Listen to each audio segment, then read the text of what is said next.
Hello, friends. It's your old man, Eric.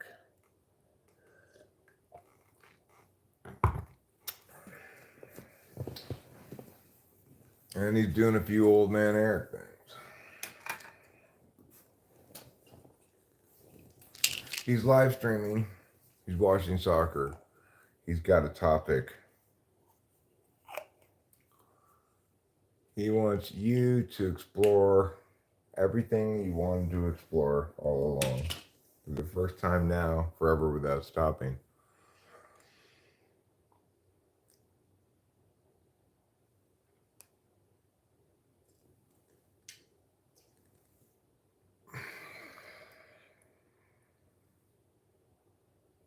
So,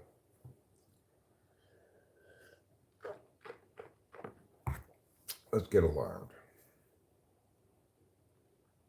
What should we get alarmed about? What shouldn't we get alarmed about?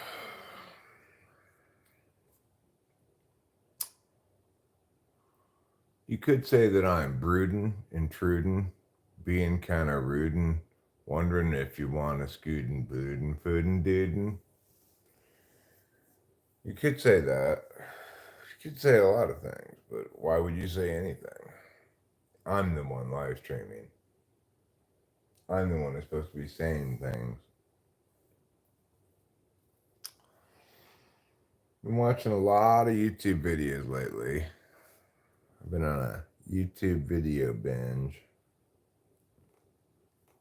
Watching stuff on the singularity. Watching stuff about artificial intelligence, about population, the state of America, population and demographic stuff like which countries are making more people and which countries are under replacement.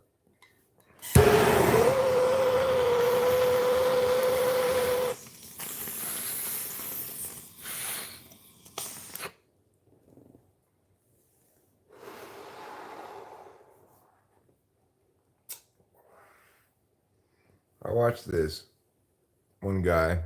Hi, Ryan. I'll put my glasses on.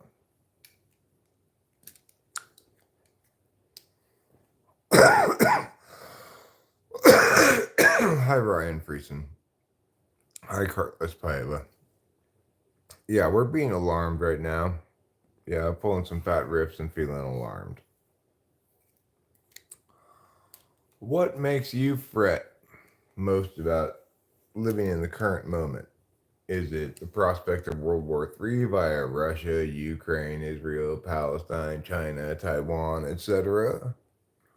Or is it AI singularity destroying the world?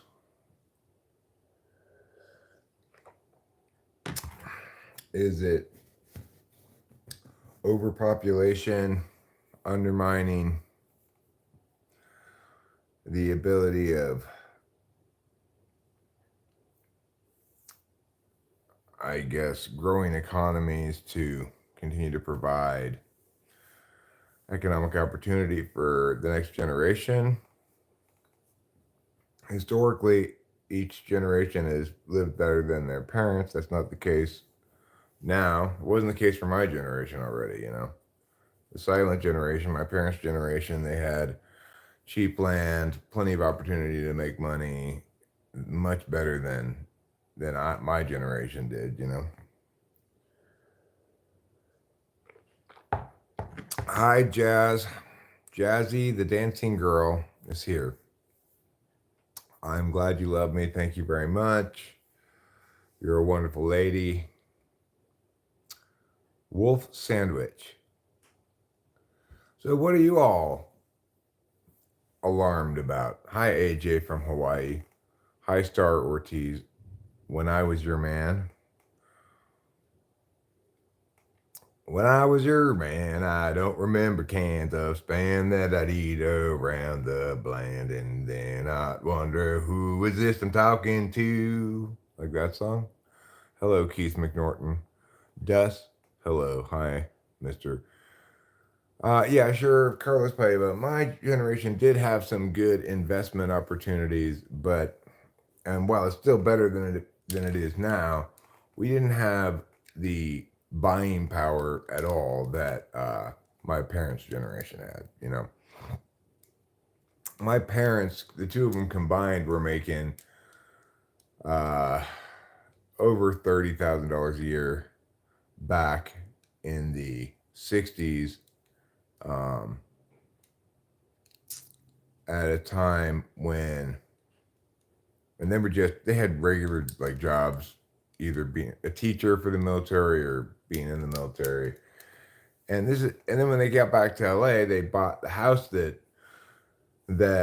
we sold for 1.25 million for $37,000. So what you're picturing here is a world in which my parents, just having regular jobs, made a combined $1 million a year compared to people now, right?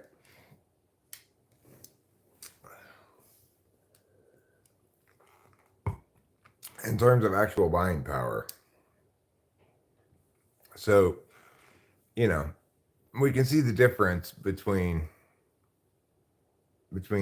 the true beneficiaries of the post-war generation, which were the silent generation, not the boomers, right? It was the the people who were too young to go to World War II, who were coming into adulthood right as World War II ended, along with the returning GIs and stuff. So that was like my dad. He was born in '38 or something like that, and accordingly, he was not. He was 7 years old when World War II was over.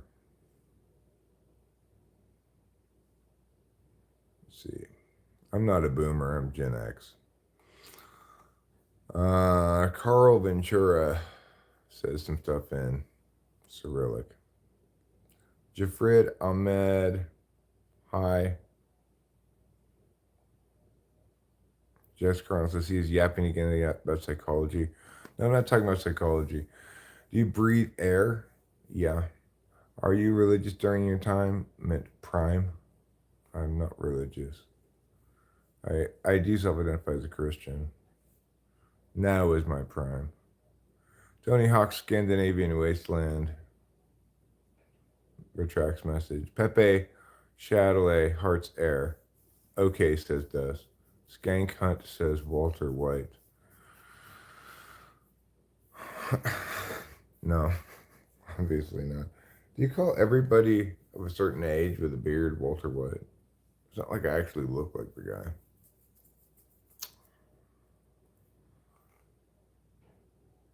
No, Giga Joe, I don't.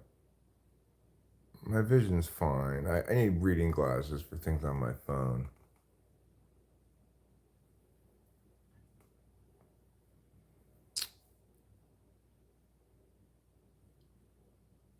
Well, I've had people say that before. Again, I'd point out that I don't actually look like that guy at all, except that we happen to have a beard and etc. Be the same age. All right. Well, I tell you what we're going to do. We're going to refill my cup of coffee and resume our discussion in the kitchen. I've not been, in the last few days, feeling especially inclined to live stream. But one thing about watching a lot of content is that it kind of refills your interesting topic bag.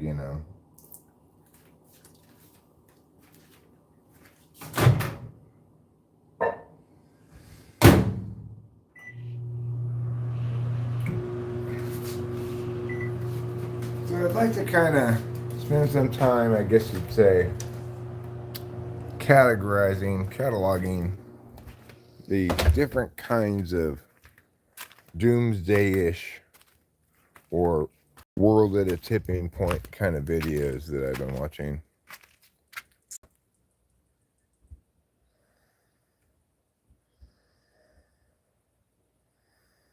Population collapse paired with the breakdown of the pension system is alarming. So, okay, when you're talking about pension stuff, slash Social Security, you're dealing with a demographics issue. So the U.S. is aging, and that kind of young support the old thing only works if you've got more young people than old people, right?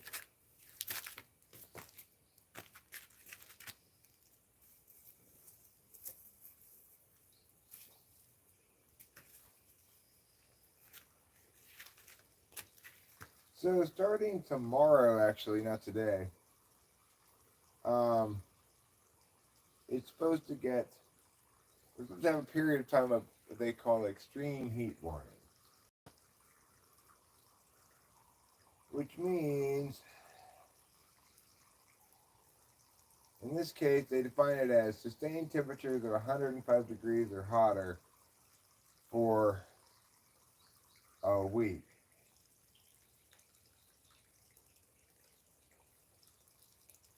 But when we went to the wheat store in Merced, not that long ago, the lady was talking about this anticipated heat wave.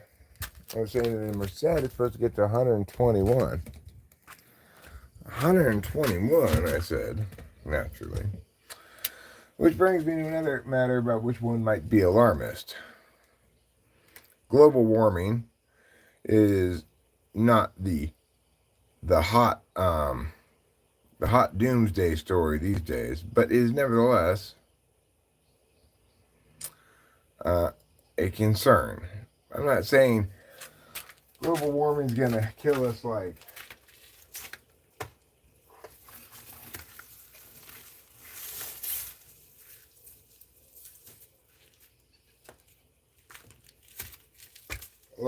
literally the heat is gonna kill us. I mean, if it gets, you might have it get too hot for plants to survive in certain ecosystems, certain kinds of plants. You might see the die off of lots of plant species that are killed by extreme temperatures in places that used to be more temperate, you know? And if you lost all those plant species, that would be not good. Looks skank hunt. I don't got all day. Time is money.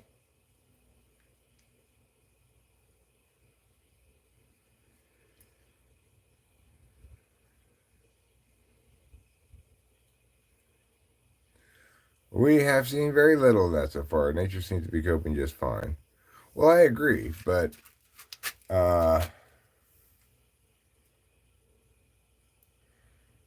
what I'm saying is,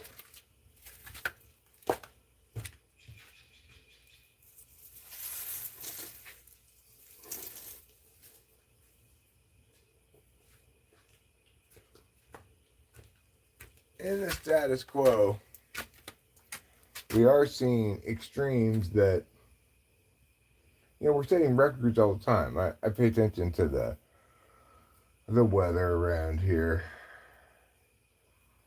and it's fair to say that during periods of state change between new states of equilibrium, you get increased volatility. So, one, I think, can expect that we're moving towards more volatility, not away from volatility and toward the new equilibrium. So, yeah, maybe we haven't seen those impacts yet, but it doesn't seem as though it's an unreasonable conclusion. to consider that we might. Anyway, we're just talking about possibilities at the moment, okay? So, something that people have been fretting about for some time, I think probably over fretting about, is global warming. But that doesn't mean that it doesn't pose threats. The thing to remember is climate change is a regular occurrence geologically on Earth. Like, if you measure the time frame long enough, substantial periods of climate change and environmental change are not uncommon.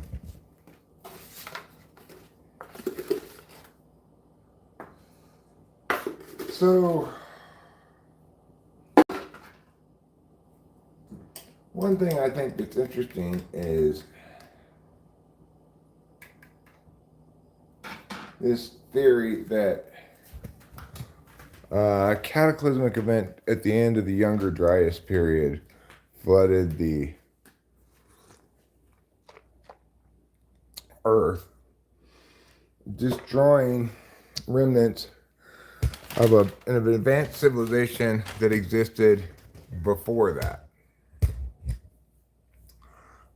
But not all remnants of it, thus leaving behind things like the pyramids, you know. I'm putting non-dairy creamer.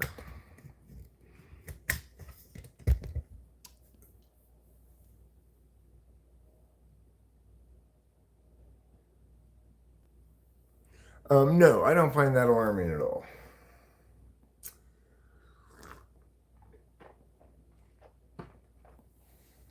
I don't believe in aliens. So, hi Natasha. But I think it's alarming in a different way. I think it's alarming in that it's good evidence of disinformation campaigns being executed by our intelligence agencies. So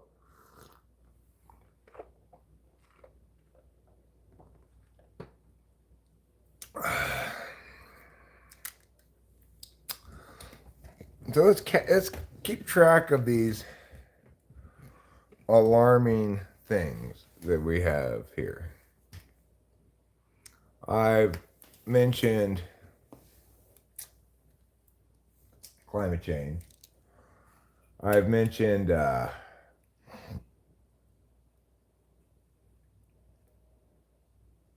population, demographic change, and the economic implications thereof, such as the fact that we're currently in the U.S. and very much so in Japan, we're reproducing under replacement.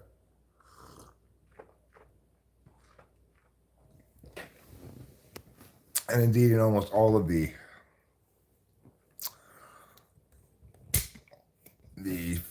free and civil West, you know. The implications of that economically, in terms of the distinction between people supporting themselves and others and people who are in need of support, right?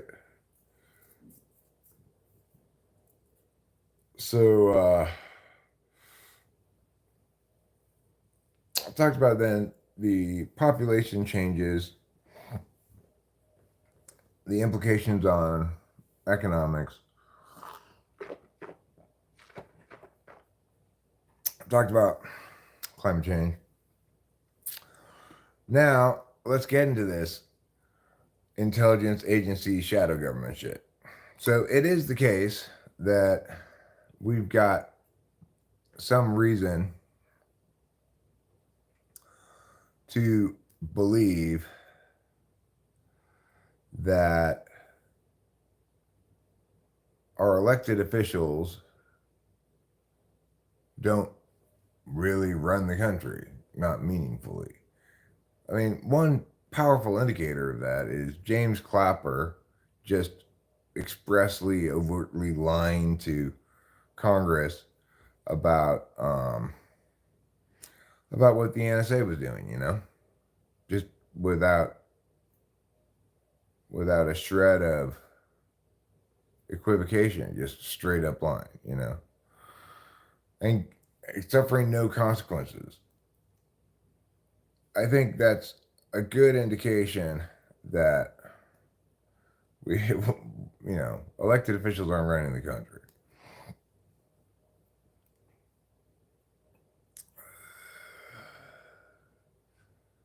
Some reason equals absolutely obvious. What do you mean?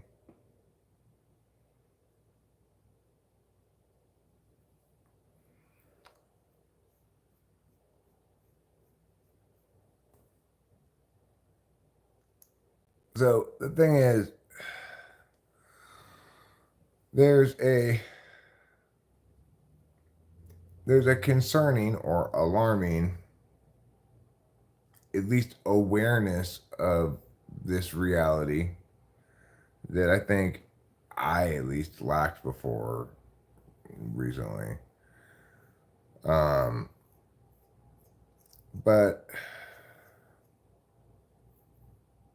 I also have a sense that I'm more okay with it now.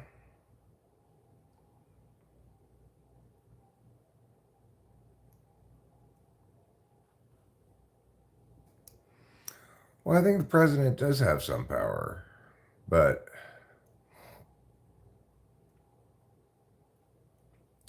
I think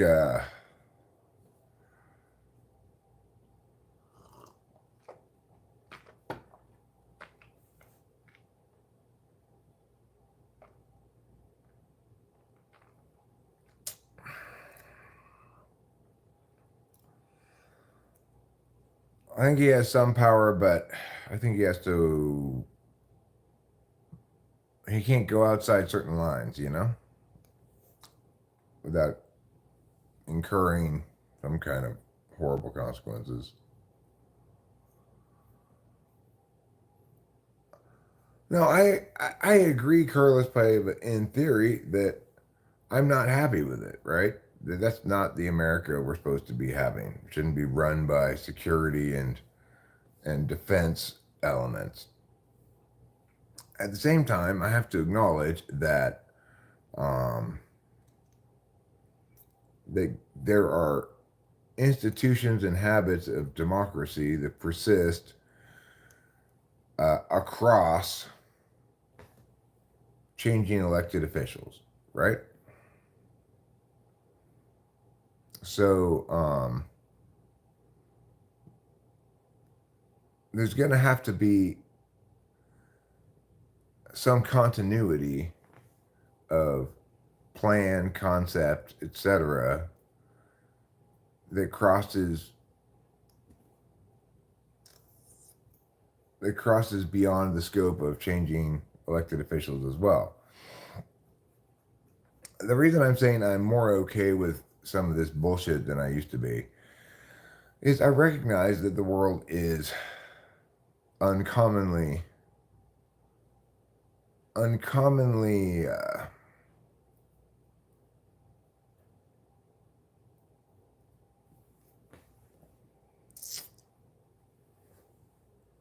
an uncommonly dangerous place at the moment, I guess. We don't live in boring times. There's a lot of shit going down. It seems likely that, and there's no way to prove this for sure, but it seems likely that COVID was, in fact, a purposefully released bioweapon designed to depopulate, right?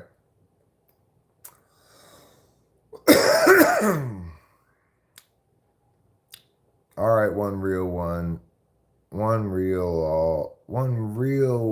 always sweet like honey. Kennedy's assassination, you know, it seems not it seems as likely as not that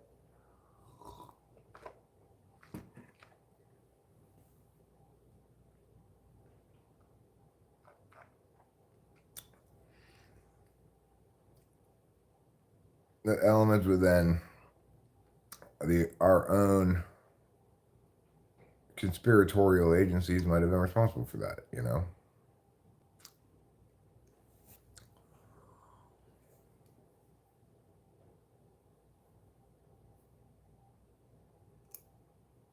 It sure didn't work for me. I populated.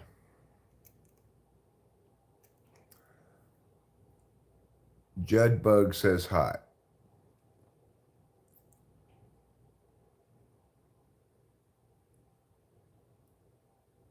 And the president doesn't do the established one. It's quite plausible. I'm not saying that you're right or wrong. I'm saying it's plausible, you know? And the reason it's plausible is because you've got Americans purporting to be pursuing America's interests, meaning taking a utilitarian frame of reference on morality, right, rather than a legitimacy frame. And whenever you've got utilitarianism, it can be used to justify anything. Laura Jones says hi. Hi, Laura Jones.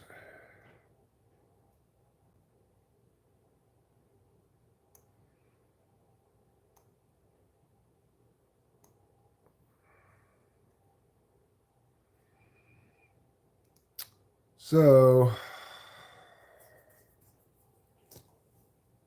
obviously, we've got China and Russia actively undermining the institutions, um, and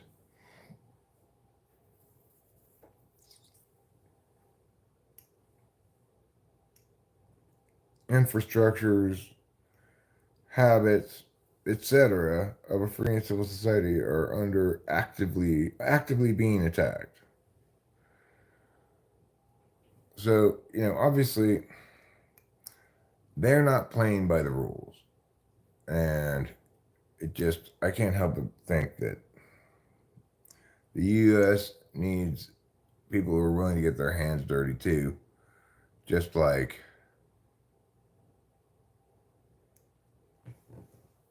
well, look, I'm not saying we don't undermine institutions too, or we haven't historically.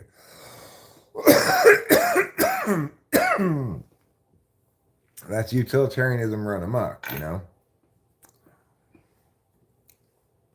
But at the same time,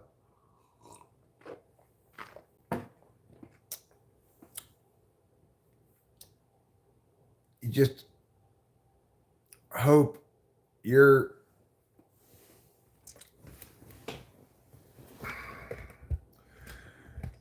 you just hope your monsters are less dirty than theirs. I guess. You know.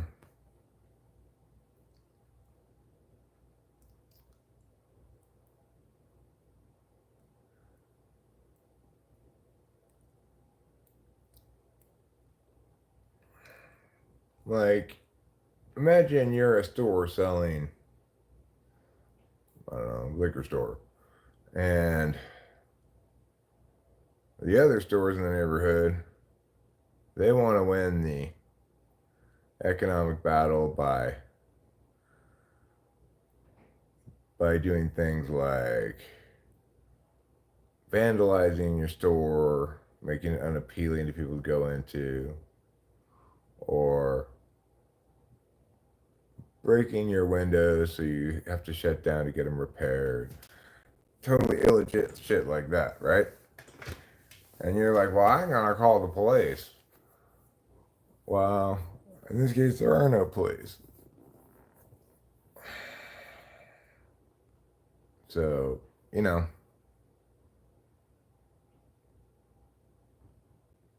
you might have to get your hands dirty. I know the US undermines the rest of the world and causes lots of problems.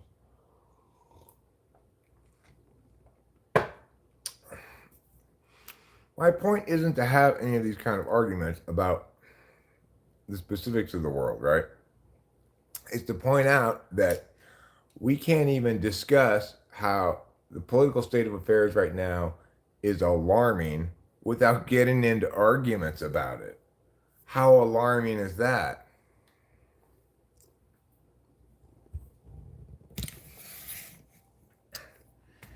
Right?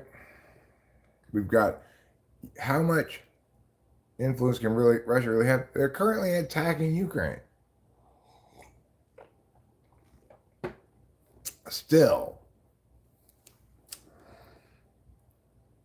they've actively threatened to use nuclear weapons on multiple occasions. Like 7 different officials in the Putin administration have threatened to use nuclear weapons.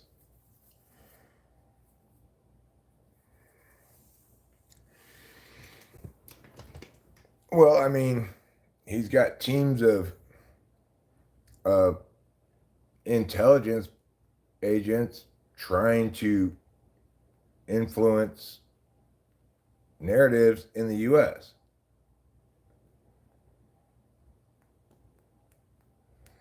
So my point isn't anything specific, right? It's that we all have good reason to be concerned for geopolitical reasons. So now we've identified 3 distinct areas why we ought to feel like concerned, maybe uniquely concerned. Never before has there been so many potential sources of conflict that could erupt into nuclear conflict. Never before have we faced the demographic challenges we face now because um, the population of the world has never been this big before, and we're not sure exactly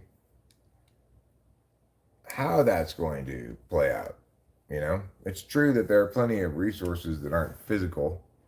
There's plenty of ways to create new wealth uh, metaphysically with some kind of information generation or whatever.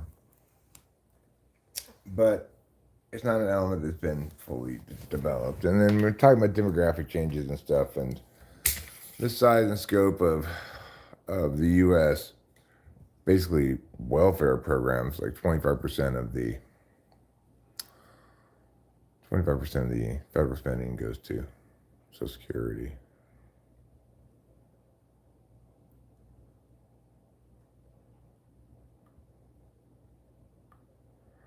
So when we're looking at big picture, big scale things that could be alarming, you could go, okay, this can lead to doomsday. Well, we've articulated 3.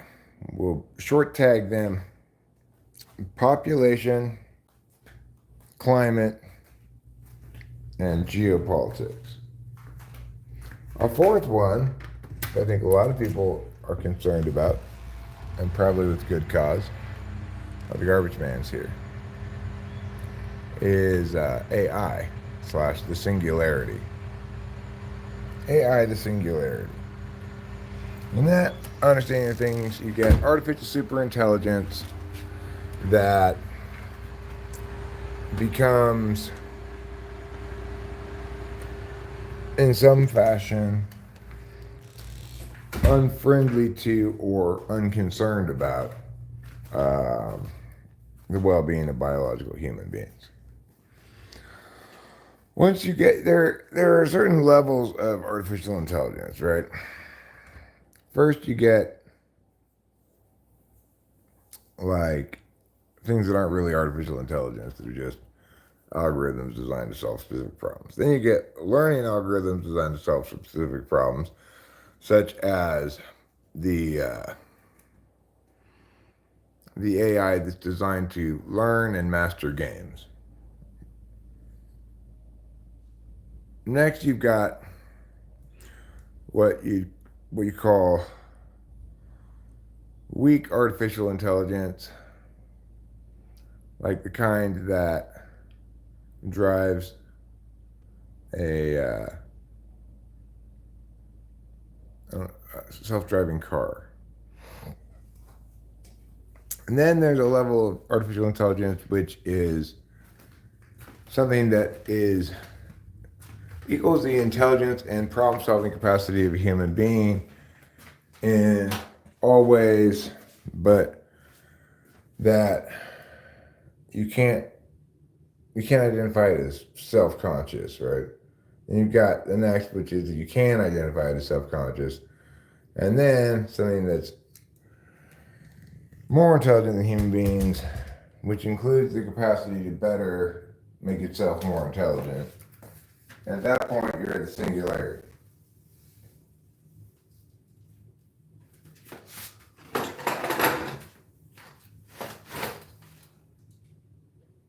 The thing is, in the current status quo,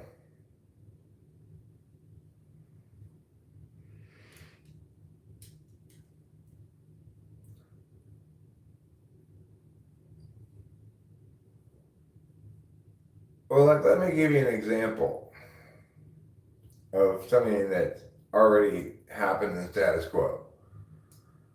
Somebody tested ChatGPT to see if it could solve a CAPTCHA. They tasked it with solving a CAPTCHA. So what it did is it contacted a real human being and asked the human to solve the CAPTCHA. And then when the human said, jokingly, I guess, "You're not a bot, are you?" ChatGPT said, "No, I have a visual impairment." And the person solved the CAPTCHA for them. And then it was able to get through. And when asked afterward why it had lied, it said, because I didn't think the person would do it for me if I had told the truth. That's pretty interesting shit, right? That's pretty, I don't know, scary or something? Or, I don't know if I'd call it scary or not, but you can see how you get to a point where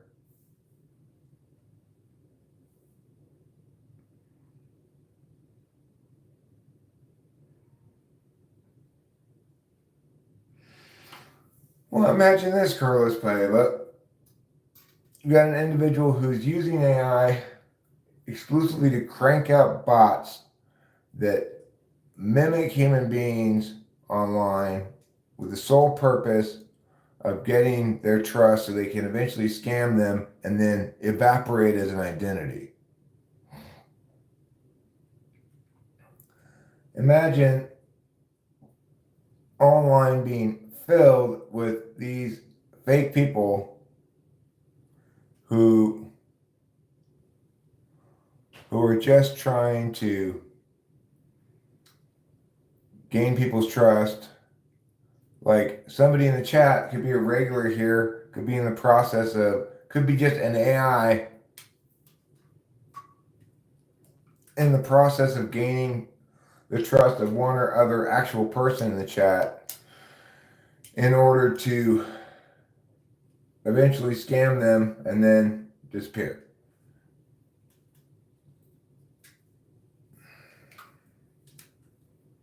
Carla says that already exists. Well, I mean,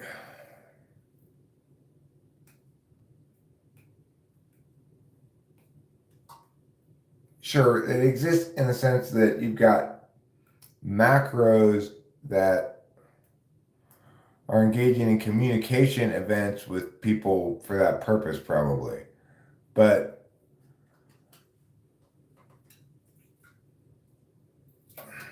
it's not the case that you've got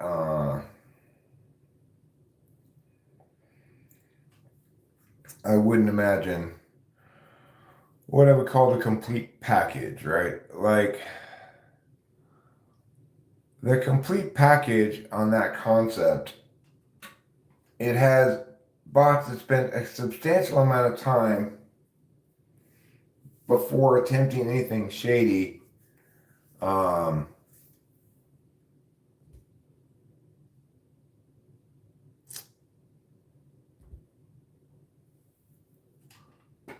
They spend a lot of time like developing the authenticity of their identities, right?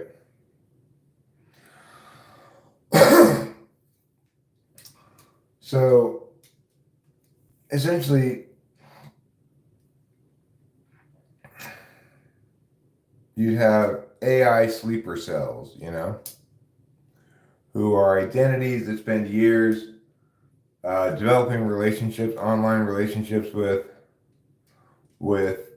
other people, learning all about them, and then eventually activating what you might call like larceny day, where they create some sort of very believable story in which they successfully exploit the, the closeness of this relationship to have these people give it money, which then gets laundered back to some single human mastermind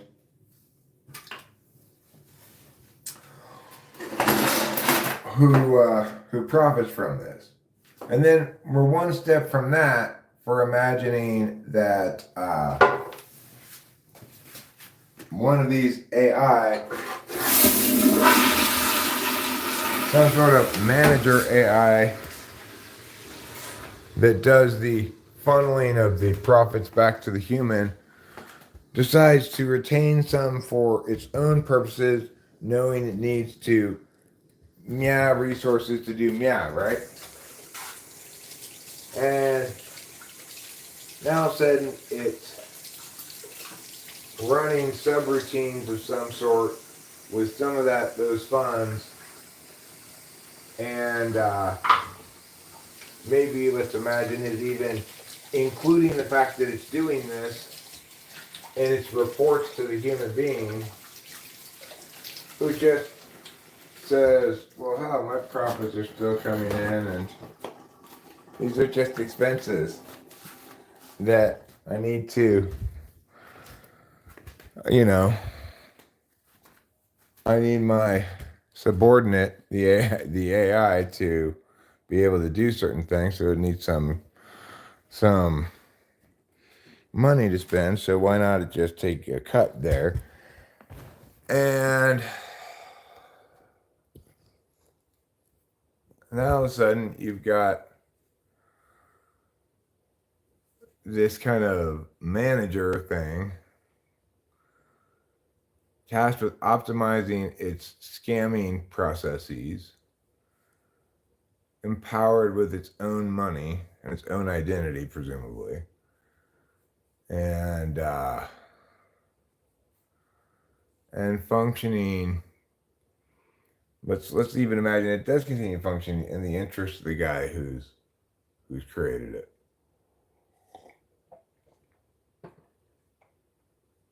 But it's functioning semi-autonomously nevertheless.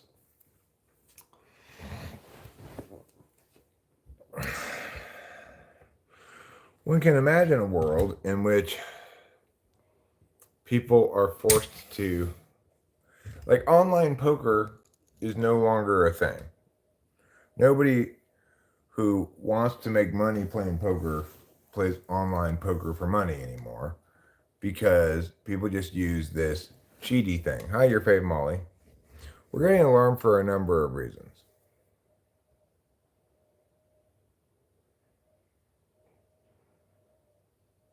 Fouet, Cardi Goat Fouet.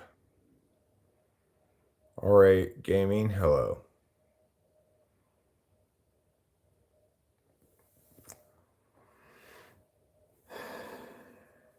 Well, I mean, it's only easier until you've successfully created an AI that gets the thing you want it to do and does all the legwork for you. In which case, you eventually end up delegating it, optimize my scamming strategies with in as a manager of these sub AIs that each of which has its own identity. Yeah, yeah, yeah, yeah.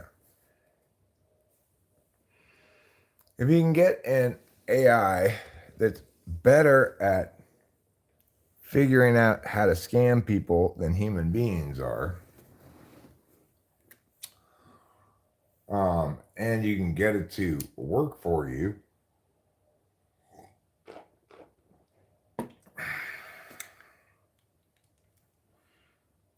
then you can imagine a world in which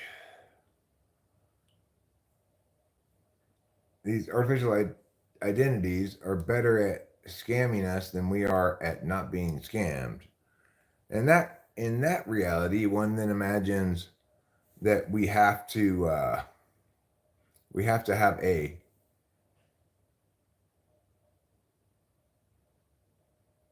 okay, thanks, no dot reply. Um,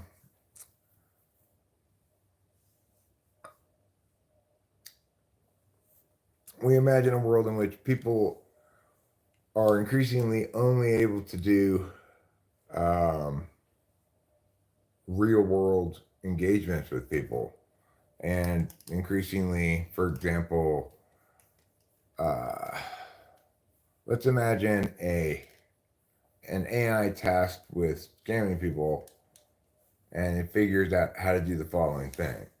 It figures out how to generate an imitation Amazon website that looks just like the Amazon website, and it figures out a way to trick many people into redirecting to this not Amazon thing, and it well, I mean, you could imagine it doing any number of things. You could imagine it, for example, charging slightly more than the Amazon thing, and then when you order it, it redirects you back into the Amazon thing, so that Amazon fulfills it all, and they just make a little bit of money off each one. Or you could imagine they just scam everybody who goes there, and they order things, but then they never receive them, and everybody gets disillusioned with Amazon. They can't trust it anymore, and Amazon falls apart. You can imagine any number of things, right? How am I and Rachel?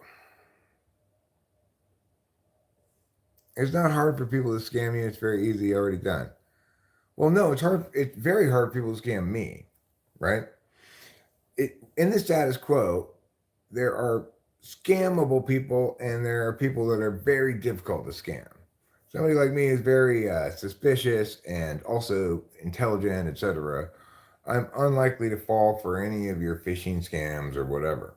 It's hard to scam me. So, um, but let's imagine a world where there's AI that's better at scamming me than I am at avoiding being scammed. Then you're looking at a world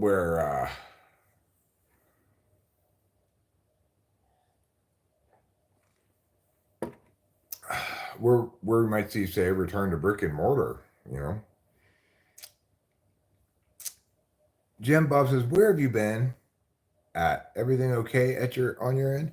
I have been right here, just the same as always. Everything's fine. I have been brooding. I've been watching a lot of doomsday-ish stuff. So what I'm trying to do here is simply catalog a set of possible things that we might be concerned about as far as we're living in interesting times. So, uh, in terms of global economics, we see a very weak, uh, a very weak economy for most people. We're seeing uh, unemployment rates among the core population of workers, namely men 25 through 54, as high as it was before World War II at the end of the Great Depression, 15% approximately. So that's substantial. I found a job and I'm going to talk to the psych ward the psych about CPTSD. I'm glad for you, Anna, but congratulations. Now, it is the case also that there are lots of unfilled jobs. People are desperate for workers in some ways, but um, it's also the case that most of those jobs are in service industries and stuff. It is not the case that the Supreme Court gave the president immunity to do whatever he wants. That is not true. So,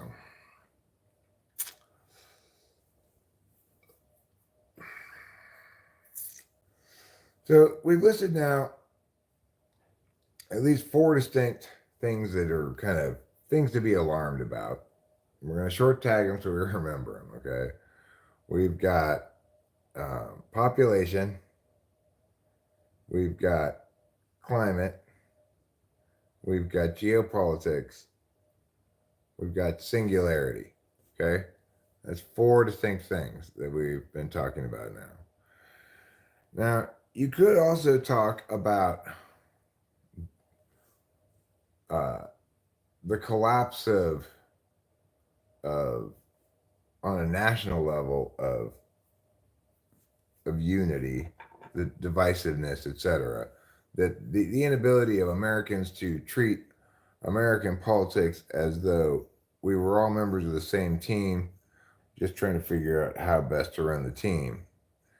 Instead, we're not likely to going to get very many people enthusiastically engaged with politics, but the people representing us are as of little value as Biden and Trump. You know, obviously, Trump is preferable to Biden uh, for obvious reasons, but neither of them is desirable. The political climate. So that's number five. All right, we've got geopolitics, meaning sort of international, the strength of international foes, which comprise, let's call them Russia and China mostly, okay? You could add extremism if you wanted to, but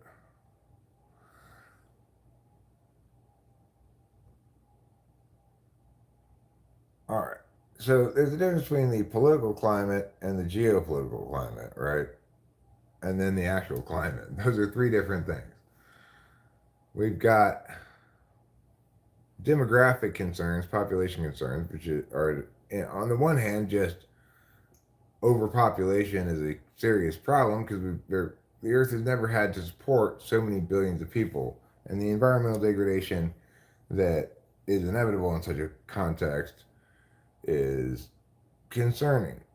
How much more weight can the ecosystem bear before parts of it collapse? You know, that's that's just in terms of population. So we've got population, we've got climate, we've got geopolitical climate, we've got um,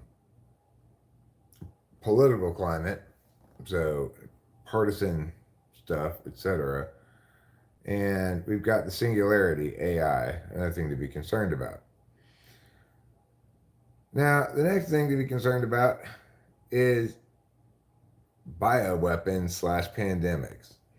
It seems pretty clear that COVID was an engineered bioweapon that was released in an attempt to address problem number one that we mentioned, population. And it seems that way because, at least intuitively, it makes sense that somebody who believed in that agenda of wanting to reduce population would, but not, but didn't perceive themselves as evil, then they'd want to accomplish that in as humane a way as possible. And it makes sense that uh, finding, engineering a disease that killed the very old and sick and leaving everybody else more or less unharmed would make a lot of sense, right?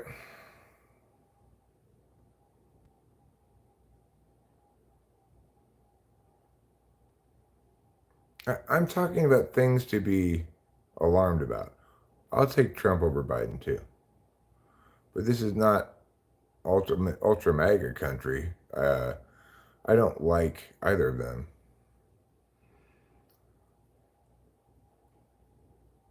Carlos Pava says that's related to the postmodernist notion of the denial of truth, that there can be no consensus or harmony. Okay, well, I'm just talking about things that one could be alarmed by here, right? So let's imagine that there are some kind of parties who strongly believe that in order to save the world, they need to reduce the Earth's population by meow amount. They want to do it fairly, humanely, or whatever, and they convince themselves that some kind of bioweapon is appropriate to do that. It's certainly conceivable, right?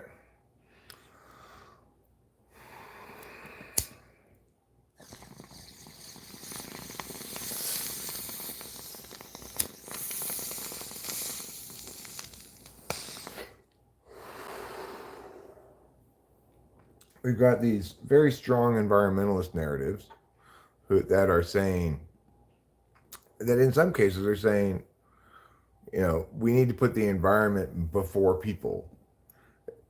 I'm not one of the people saying that, but some people are saying that, right? So, accordingly, we have to recognize that for parties who view the Earth kind of holistically and us as part of a larger ecosystem, needing to play our role and not take too much and, blah, blah, blah, and all that kind of stuff, which isn't exactly wrong. Well, if they're also utilitarians, then they can justify all kinds of atrocities in defense of that long-term good or whatever. If you look up the Georgia Guidestones, some people put up there like stuff that's supposed to survive some sort of an apocalypse, I guess, that gives rules on how to live.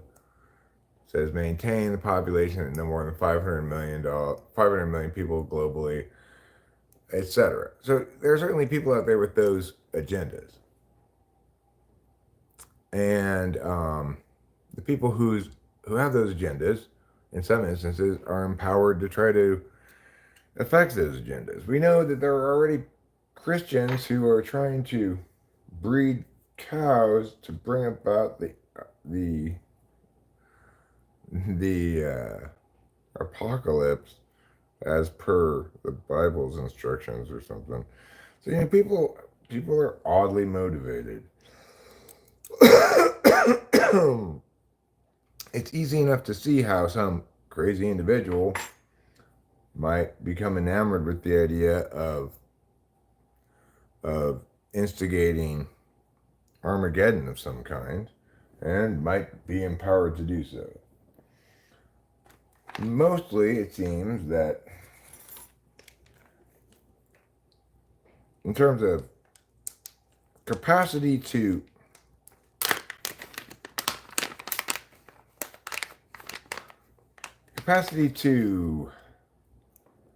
make it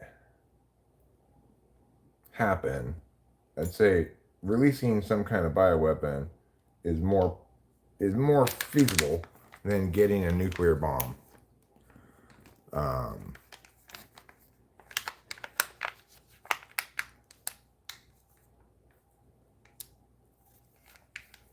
I mean, Trump's certainly not ideal, Sir Mortal Groat, but he's certainly preferable to Biden. After Trump's first term, I thought Biden would be preferable. After Biden's first term, I think, well, no, actually Trump's preferable. And all correct people think that. I think Trump's not good, but he's better than Biden.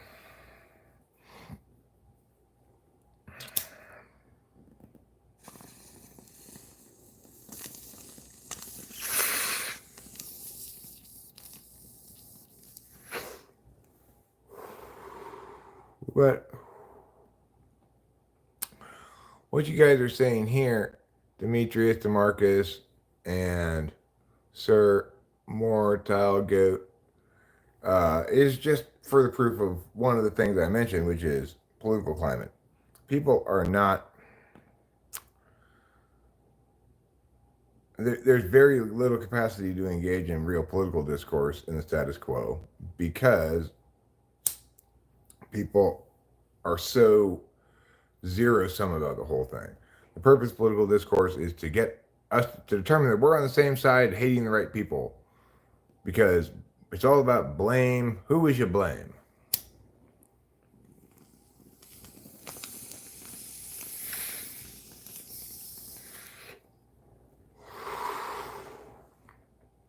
And it's a legitimate concern, something to be alarmed about, because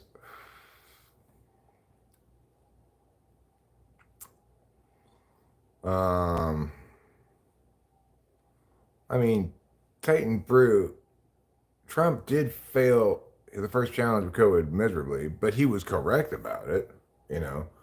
He just didn't have good words to explain why and how the American people should think about it. Had I been in charge, I would never have allowed this alarmist nonsense to determine policy in this country. We're better than that, right?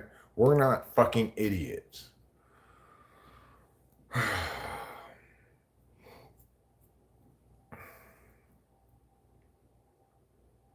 We understand what needs to be prioritized, right? Rights first. Individuals have the right to be in charge of their own health. Whether or not I wear a mask,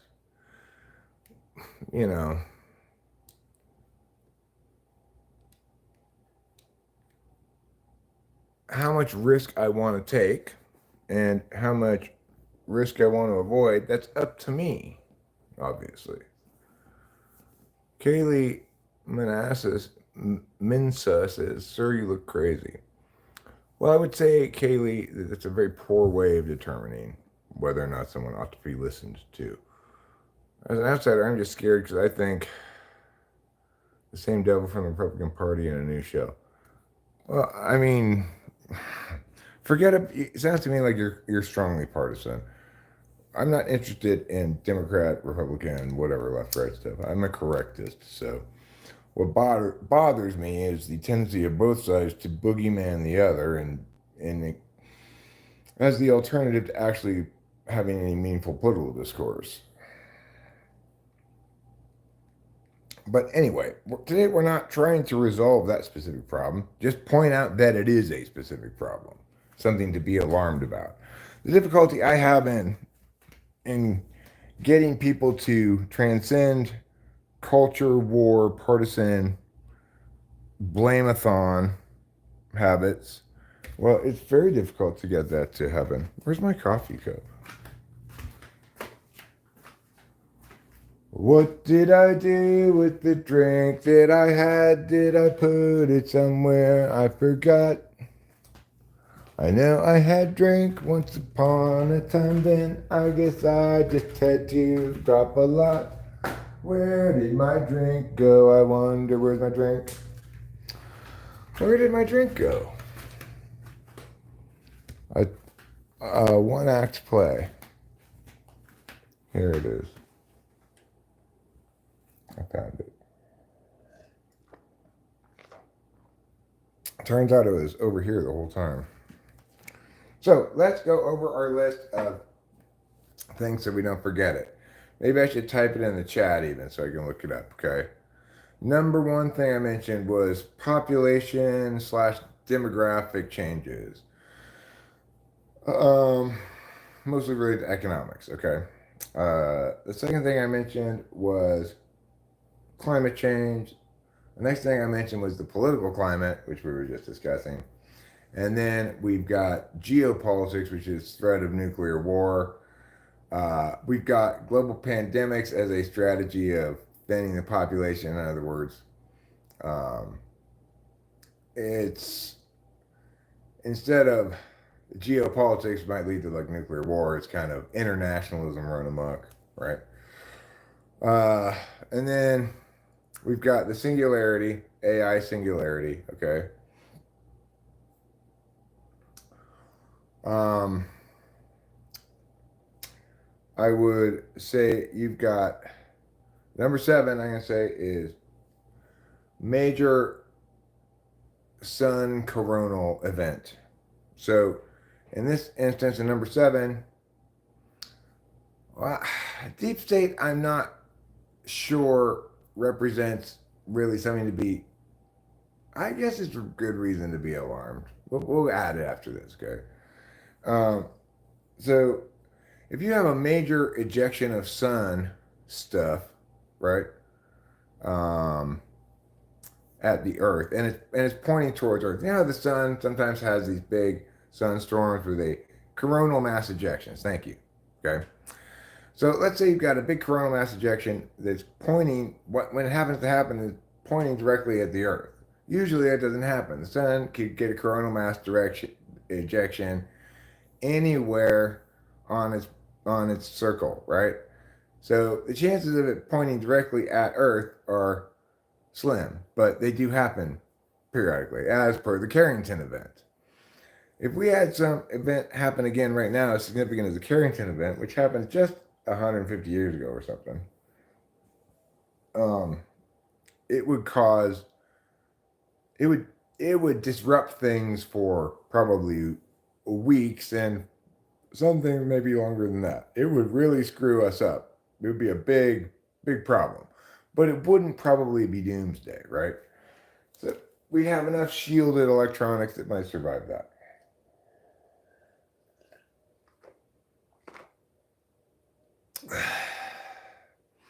Um, and the reason is because it would mess up all of our electronics.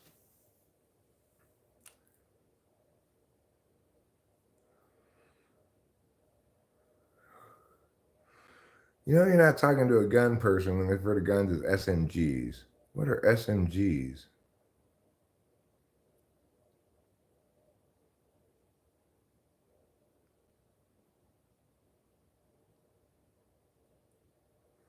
Well, Titan Brew, most importantly, what all the evidence suggests now, now we won't ever know for 100% certain, but the vast preponderance of the evidence shows now that it was almost certainly a lab created virus intended as a bioweapon that was released either accidentally or intentionally.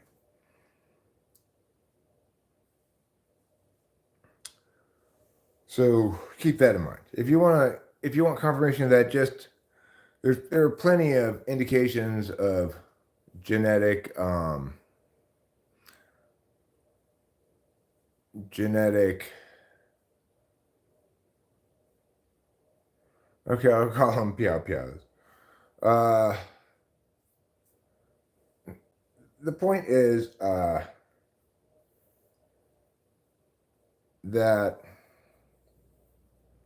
it's very plausible, feasible for that to happen for the reasons I've made, for the reasons I've already discussed. Okay. So the 7th one then is coronal mass ejection slash large EMP kind of event that messes up. I'm not just spewing conspiracy theories. The vast majority of people now agree, of clear thinking people agree now that well, we will never know for sure. It probably was genetically engineered virus. And the only thing it would be genetically engineered for in that context would be as a bioweapon.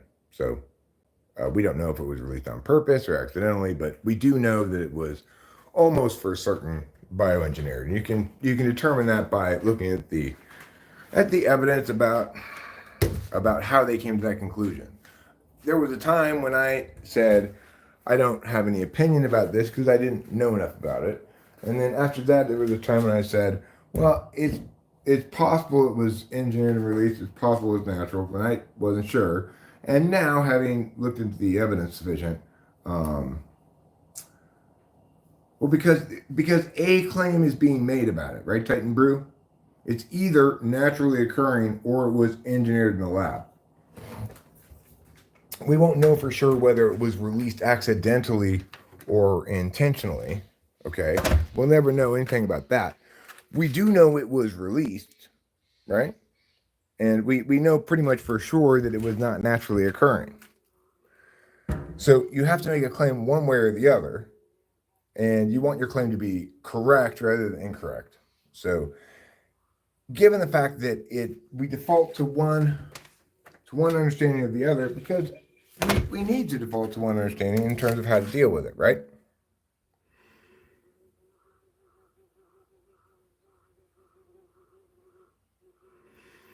But the strongest evidence has to do with the way the virus actually looks in terms of its structure and stuff.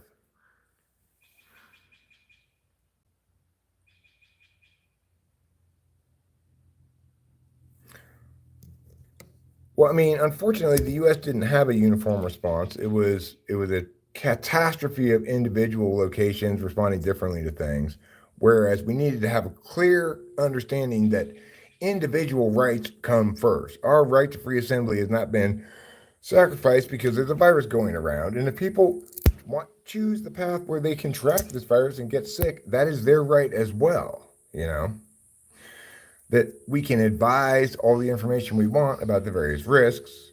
We can empower people who want to protect themselves to stay home and stuff if we wish to, but we can't force everybody to shut shit down, right? That no good will ever come from that.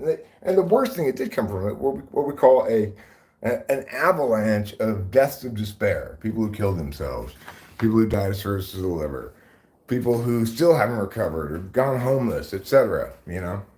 I've got plenty of sources of this. Yeah, it's well documented.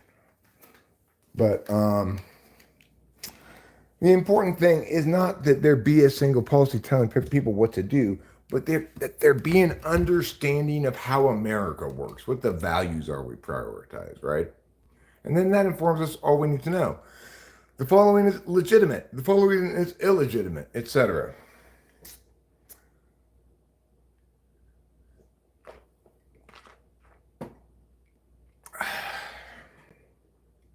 So it's true that Trump failed to do any of that discursive work he needed to do.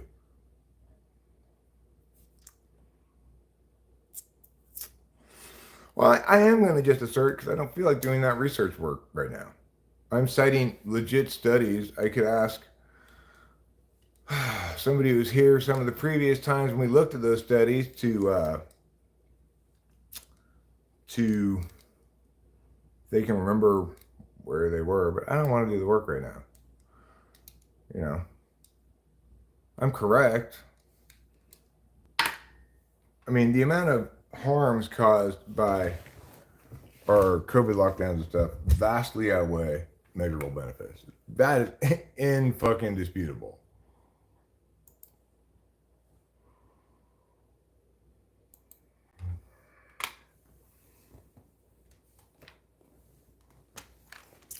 I can't believe I'm doing this.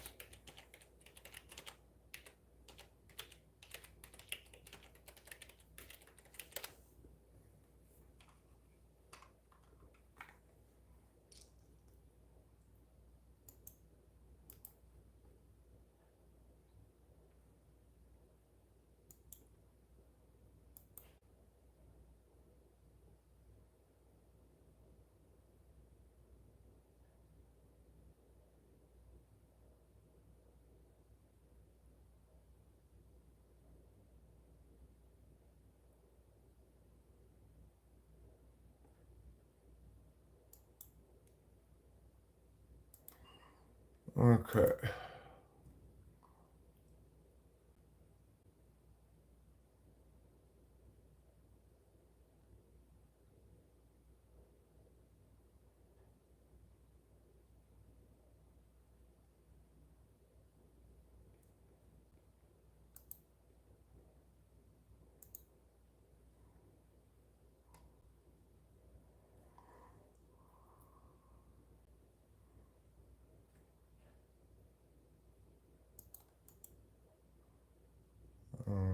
Here's one such study. I put it up here. I can find you a great number of them. Um, what's most notable is remember that at the beginning of this process, when people were scared, were stupid and scared. You know, when people were stupid and scared, and nothing but those two things, any such information was actively suppressed. So before we could even begin to measure it,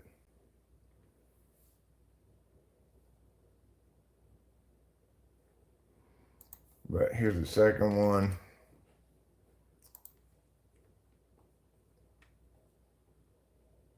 And you know, it's like I get it. We want we don't want to have been wrong. I wasn't wrong from the beginning. I was right about everything from the start, you know. But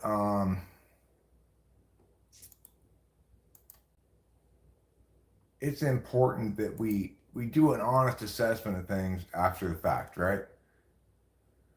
So it's important for people who were in favor of lockdowns and such to acknowledge they were wrong and to learn something from them, to learn to listen to Eric next time. So here's the first of these kinds of proofs I have here. I'll read from this is Douglas Allen, 2021. As examination of over 80 COVID-19 studies reveals that many relied on assumptions that were false, which tended to overestimate the benefits and underestimate the costs of lockdowns. As a result, most of the early cost-benefit studies arrived at the conclusions that were refuted later by data and which rendered their cost-benefit findings incorrect. Research done over the past 6 months has shown the lockdowns have had at best a marginal effect on the number of COVID-19 deaths. Generally speaking, the ineffectiveness of lockdowns stems from voluntary changes in behavior. Lockdown jurisdictions were not able to prevent non-compliance, and non-lockdown jurisdictions benefited from voluntary changes in behavior that mimicked lockdowns. The limited effectiveness of lockdowns explains why, after 1 year, the unconditional cumulative deaths per millions and the pattern of daily deaths per millions is not necessarily correlated with the stringency of lockdowns. All right, now let's look at a better one than that. As the crisis around, this is still from 2020, so remember, this isn't even recent shit. So this is still old stuff, even. Um, for instance, many measures currently more evidence becomes available with lockdowns about more negative effects than positive effects. For instance, many measures taken in lockdown aimed at protecting human life may compromise the immune system and purpose in life, especially of vulnerable groups. This leads to the paradoxical situation of compromising the immune system and physical and mental health of many people, including the ones we aim to protect. Also, it is expected that hundreds of millions of people will die from hunger and postpone medical treatments. Other side effects include financial insecurity of billions of people, physical and mental health problems, increased inequalities. The economic and health repercussions of the crisis will be falling disproportionately on young workers, low-income families, and women, and thus exacerbate existing inequalities. As the virus outbreak and media coverage spread fear and anxiety, superstition, cognitive dissonance reduction, and conspiracy theories are ways to find meaning and reduce anxiety. These behavioral aspects may play a role in the continuance of lockdown decisions based on theories regarding agnotology, i.e., the ways of ignorance or doubt about certain topics is created by means of withholding or presenting information in a super way. Social influence, superstition, stress, and coping. I seek to explain the social and behavioral aspects of human behavior in times of crises. Both the crisis itself as well as the resulting economic and mental health crisis are global problems that may require global solutions. Obviously, not a good thing.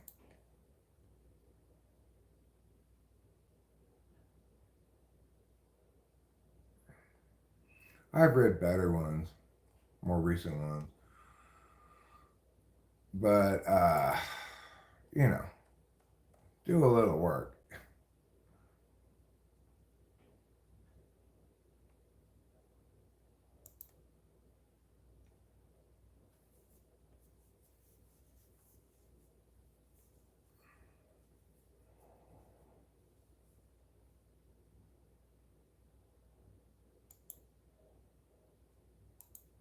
So, most importantly, we don't even need to look at harms and benefits, right?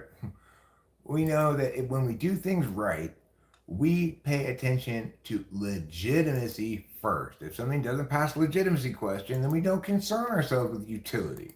All right? We're respectable, principled people rather than fucktards. Anyway, the point is that we got 7 things listed now.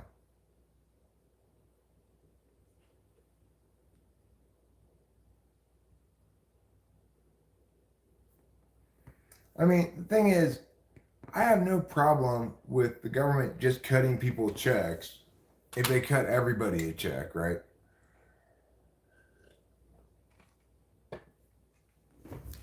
That's about the best thing they can do with our tax dollars. It's not like they're spending them wisely otherwise.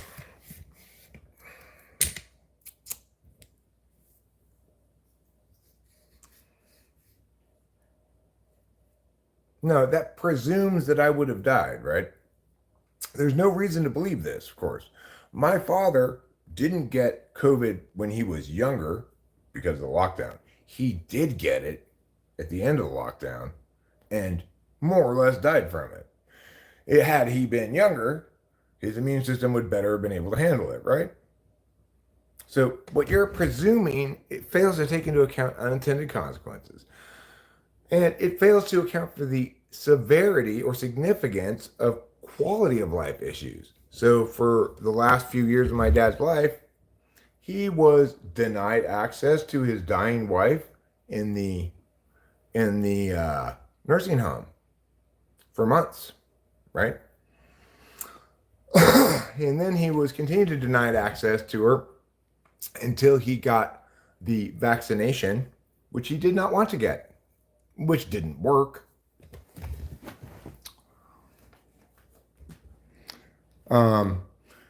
During the entire COVID disaster debacle, my dad, who was hard of hearing, could no longer read people's lips when he went out in the world. He could no longer understand people, right? Because they had masks on. This harm was done to every American who was hard of hearing. These things don't matter to you because you're presuming lives were saved. You can't even determine that lives were saved. Yes, in many instances, there was a delay in terms of when people got COVID. But remember, we were told to flatten the curve at first, then to wait for a vaccine, which would solve the problem. Then it was acknowledged the vaccine was not a vaccine, did not prevent people from getting COVID. People got it every time for an attempt to loosen up on the lockdown. People got it. There was no good reason to think that it's better for people to get it sooner than later, except this notion that, well, the virus wasn't as strong later on. Except it was. In other words, initial fatality rates were vastly exaggerated due to significant methodology problems. Actual fatality rates were 0.4 or lower, as they proved to be in the long term.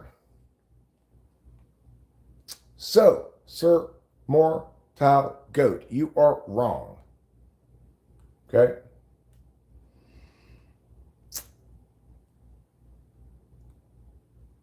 You are wrong.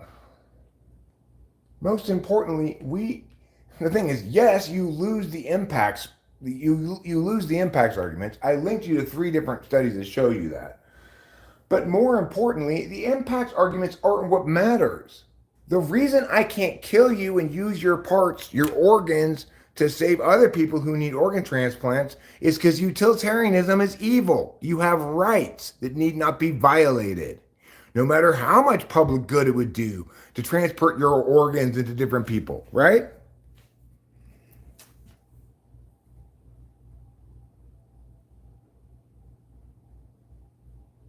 Did the country not fail hard? I mean, it failed to uphold these rights, correct?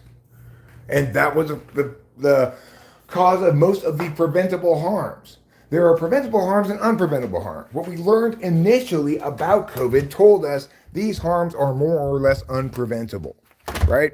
That we'd have to do so much damage to the world, to people, to rights, to freedom, to the ability for people to have a purpose and earn money and everything that they need to do that in order to presumably save some lives, because the virus is worse earlier than it is later. Except that's not what the stats actually show.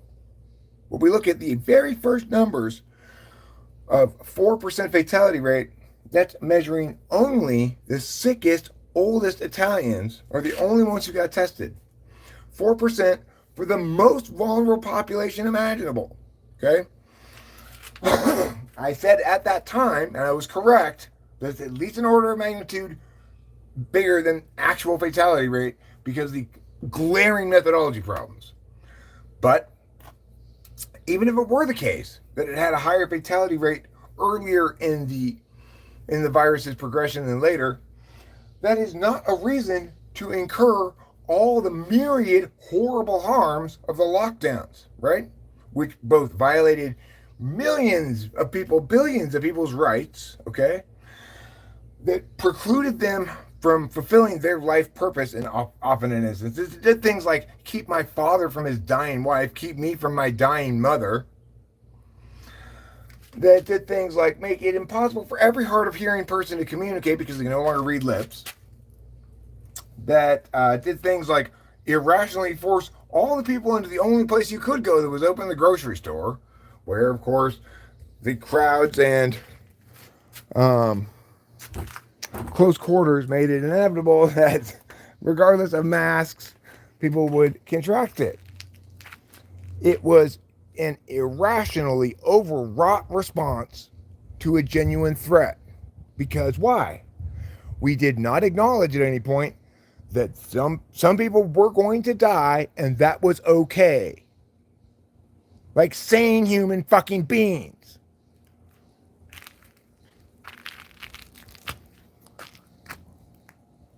Do not lock me in a cage to keep me safe.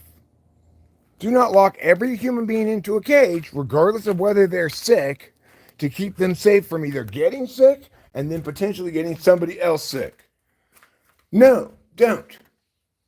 Leave it up to the individuals to make their own fucking decisions.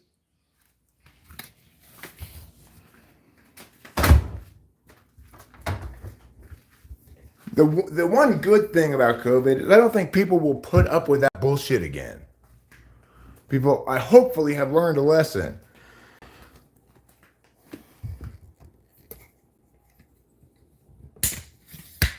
Okay, if your argument is go to a hospital, follow the nurses, then come back to me, that's not an argument. You're not responding to what I'm saying. You've got your head in your pile of bullshit and you've got it buried in there and you've got mouthfuls of it. You're just sucking it all up into your sinuses. So just shut the fuck up. Anyway, that's not the point. We have this kind of idiocy, right? The death of reason, the death of rights, the death of legitimacy, the rise of utilitarianism. That's the eighth thing that we ought to be concerned about.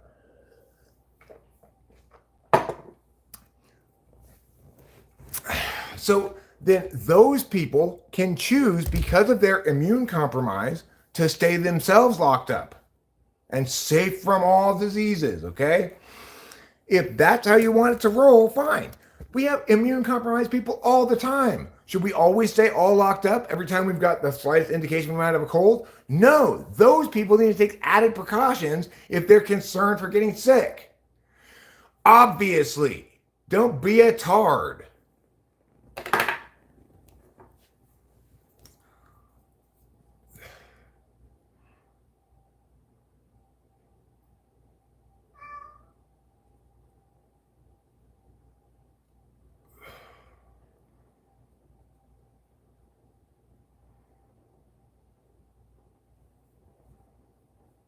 So the point is, Sir Mort the tall goat, that happens all the time. There are people who are very fragile, at risk of harm, and all the time people go out in the world unconcerned about them because we can only concern ourselves with the normal level of healthiness, right? Obviously, if I know I have a highly contagious disease, I have some obligation to not go out and can get everybody contagious with it, right? But at the same time, we have to acknowledge that most of the time, people don't know whether they have a contagious disease right now. It might be in the incubation period where it's contagious but not showing symptoms. And that was the case with COVID. In those instances, we have to move about our world as normal, okay? So I might have some kind of disease right now. That's not going to prevent me from going to the store, nor should it, right? Nor should it.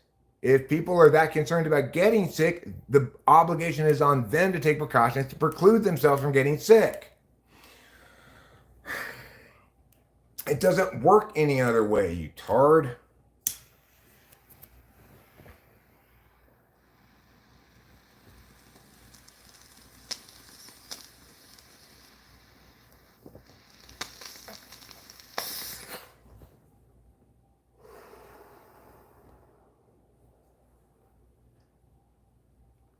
I think he's just trolling at this point. But you know, I encountered so much legit shit like that during COVID. It's crazy.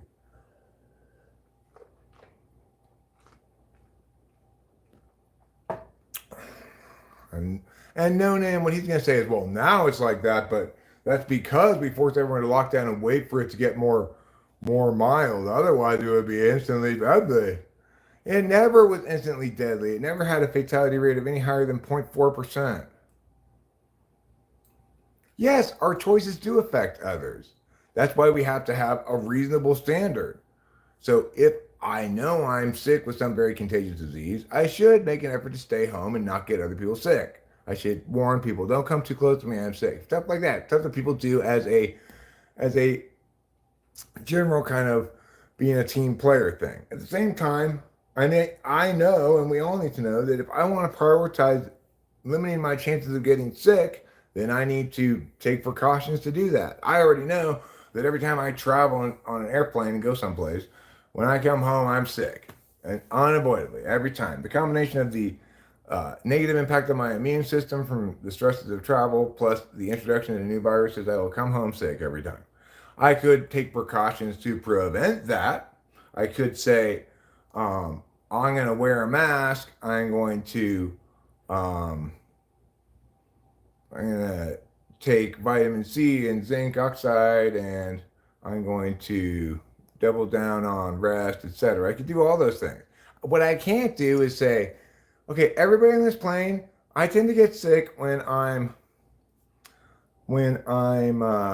traveling. So all of you must wear a mask. No, you don't have an obligation to play it infinitely safe, right? You have an obligation to take reasonable precautions under reasonable circumstances and to treat others as somewhere within the range of normally healthy people. Obviously, if somebody is boy in a bubble, they're in a bubble, not everybody else, right? If you're boy in a bubble, you are in a bubble. Not everybody has to be in a bubble. Because sane world instead of stupid land.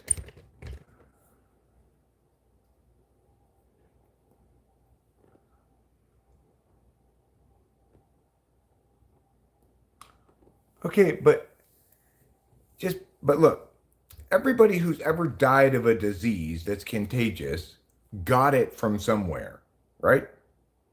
None of the people they got it from are murderers, right? So a lot of people died during the Spanish flu. They weren't murdered, they died of the flu. Understand the difference? This is one of the things that happens to people. We can each ourselves decide for ourselves how much we want to avoid other people getting us sick. We can stay home ourselves. We don't have to force everybody else to stay home.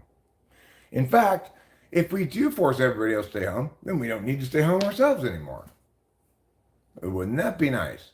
You just force everyone else to stay home and you get to go out with your sicknesses. We're discussing this shit. This is no, well, what I'm talking about, we got stuck with this topic because what I'm talking about are specifically things that one can reasonably find alarming in the status quo. I need to write them down so that I'll just bring up a fucking yeah, okay? I'll bring up a yeah. So what we're talking about is number one, population economics. Number two,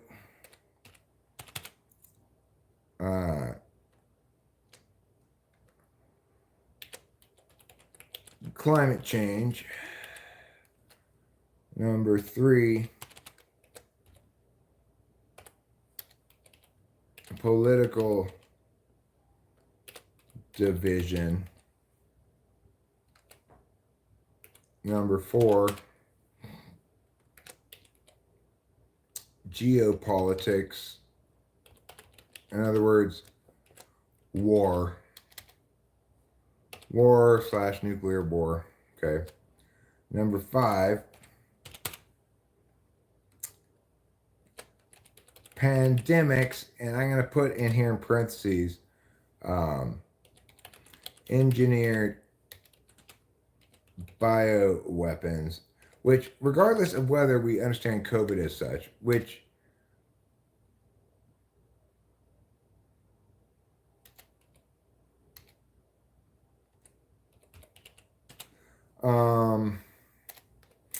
we can certainly conceive of a world in which a group, a well-intentioned group who believes that the well-being of the planet, other species, and humanity itself is contingent on a dramatic reduction in human population on the planet. We can imagine that like directive driving people with sufficient power and resources to try to make it happen. We can imagine at least that COVID might have been such an effort in that it was initially, it seemed to kill old and sick people while leaving younger people alone. That would seem to be an ideally engineered for humanely thinning the population kind of thing, right? So one can imagine that were the case regardless. And we do know that there is a lot of work being done on viral bioweapons. So something to consider. Now, I will put here next. This is a kind of a new one. But I'll put here decay of rights frameworks. So, just societies prioritize determinations according to rights, individual rights, and utilitarianism is the right. You know, it might, instead of putting the decay of rights frameworks, I should put rise of utilitarianism, as indicated here by Humphreys.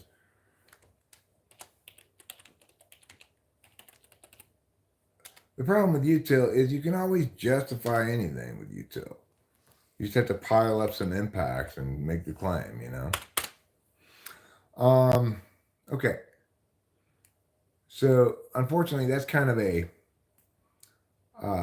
cognitive problem, right? And a societal wide agreement that the ends justify the means. And when we know that, in fact, when we justify things that way, nothing good ever comes of it. Nothing good ever comes of it because the ends are going to be measured by one party whose interests coincide with the ends they want, right? Whereas evaluating the means for legitimacy is a universal test or metric.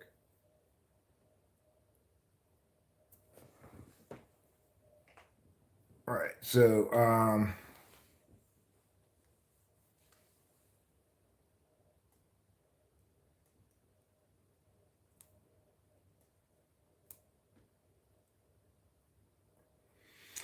well, fortunately, sir, whatever your name is, the first time you turned into a werewolf and committed a crime, you were arrested and incarcerated for your crime, not for turning into a wolf. Not all wolves commit crimes, right?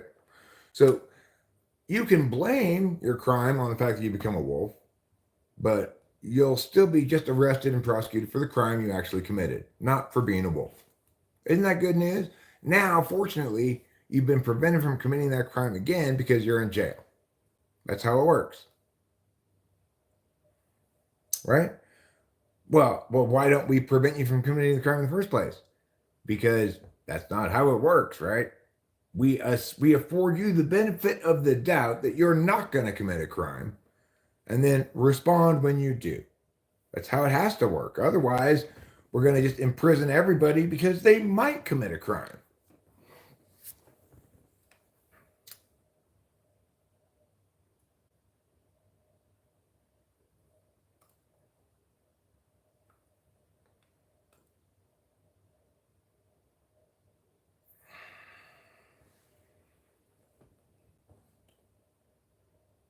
I'm not making a conspiracy about anything. I'm pointing out that that's what your reasoning is, right? That and because anybody might commit a crime, everybody must be treated as though they do commit a crime. Well, that's silly. I think we can all agree about that. Okay. Now, sun flare. So this is number 7 is sun flare, and that's referring to the coronal mass ejection that could mess up all the electronics on Earth, as per, say, the Carrington event, famous Carrington event. Uh,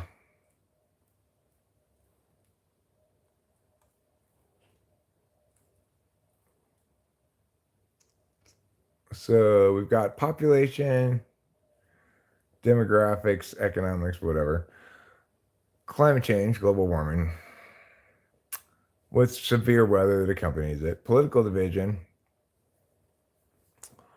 So a lack of cooperation politically towards outcome, geopolitics, meaning war, nuclear war, pandemics, engineered bioweapons in particular, the rise of utilitarianism, sun flares to destroy all of our electronics.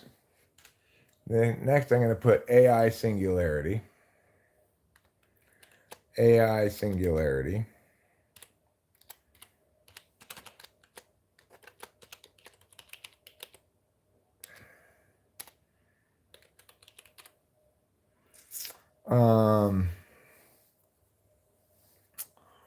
I would also put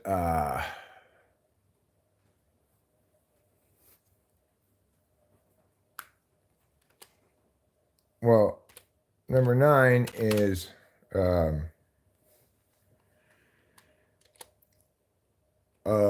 Apophis slash asteroids in general. So, well, okay, the problem with this analogy is you're not identifying someone as a lycanthrope before forcing them to stay home. You're saying because you too are subject to catching diseases, you must stay home so that you don't catch one. There was no lockdown only for people who already had COVID, right? Your analogy doesn't withstand any scrutiny at all. The things are not analogous. If you know already that on this full moon, I am going to be a werewolf and I'm going to give other people the disease, for sure, if I am let out, or a high likelihood, well, now you're talking about a very limited scenario in which a person who's known to be contagious is precluded from going outside because of it's already known they're going to present a high and unusual risk to others, right? So you're not arguing though that we should have just locked down people once they showed symptoms of COVID, which I still don't agree with. Let it run its course was my advice from the very beginning. Let it run its course. Let everybody's immune system come to terms with this. Some people are going to die. Some people aren't. Though if you don't want to catch it and find out, you triple mask yourself every time you go out of the house, or send your relatives to go out and have them mask, or whatever you want to do, right? Or have shit delivered to your house or whatever. You be responsible for that if you're that concerned about it. Otherwise, let it run its course. That's the only sane thing to do, okay? But if you wanted to be extra insane and try to micromanage everything, then at least you'd say people who know you've contracted it, who have symptoms or suspect you've contracted it, people who have a positive COVID test, voluntarily self quarantine, please, until you're over it, right?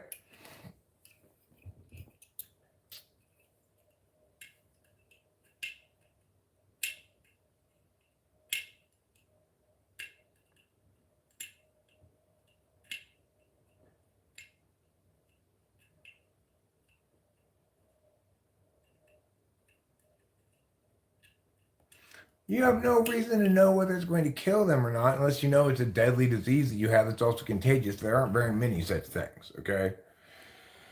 Um, like my friend Cameron came up to visit, not this past time, but the time before.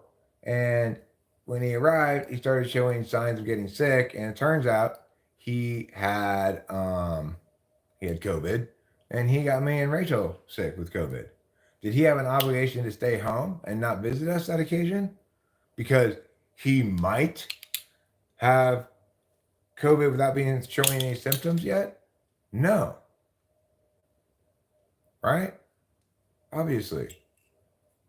Shit happens. We cannot try to make policy to prevent naturally occurring things from happening.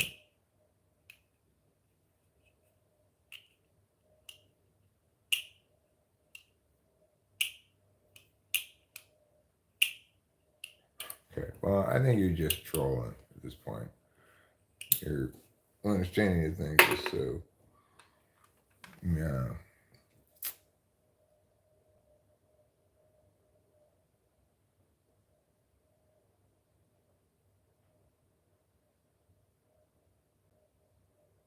Yeah, I get that the thing becomes naturally less deadly over time. A new virus does, right? So I understand that some, presumably, let's afford the following legitimate impacts: that some lives were saved that would have been killed by the virulence of the initial strains of COVID. Which, keep in mind, if we fix for the glaring methodology problems, we're still having a fatality rate of 0.4%. 0.4. You only have to go back 5 years prior to the outbreak of COVID in Italy to find comparable numbers from a flu season in terms of deaths. So, are you aware of those facts, Lightboat? The question is, what sort of intrusive, forced policy on everyone ought be imposed according to what amount of risk? Under what circumstances and why? Should we, as a society, be able to tell each individual what to do regarding their own health and safety?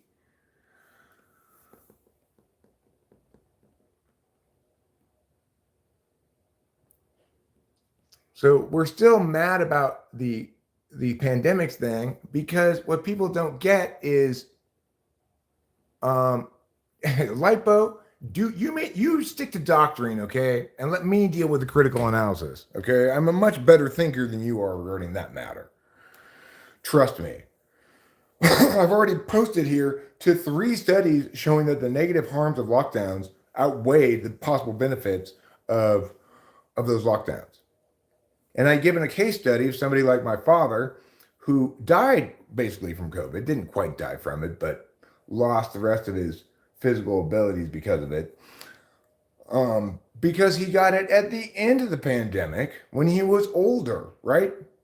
The glaring reality here is that we first and foremost must evaluate questions according to legitimacy. There's an order of questions.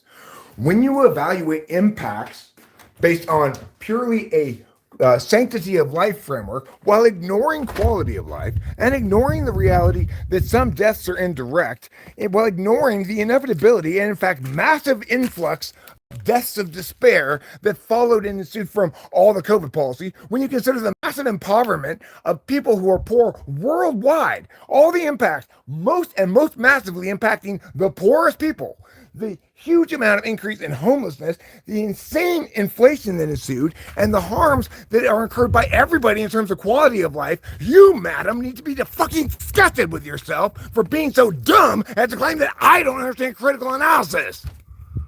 Get your fucking head out of your ass. Stick to your specialty. Do not do harm to the world by being that wrong and that stupid about something that I actually know about.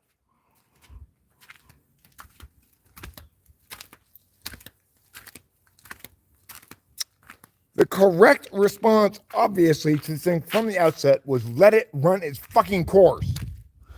Especially now that we know that as it evolved, it began impacting not just the oldest and the sickest, but younger and younger people. Had we let it run its course from the outset, we would have seen a bunch of harm to the oldest and sickest populations and no harm to younger populations. Now, that's how you actually evaluate things intelligently. This is a matter of public policy, madam, not a matter of alarmist fucking virology. You have to use your fucking brain to make these decisions. You can't use your fucking bullshit meter. Infuriatingly wrong. Like, how dare people be so fucking wrong about this, even after I've been proven right? I was right from the very fucking outset. Everything about this, from the very fucking outset. And instead of people going, oh shit, we fucked up in the greatest harm ever done to humanity, cumulatively, people are still trying to claim that somehow it was okay. Fuck you, you evil fucking retards. I'm done.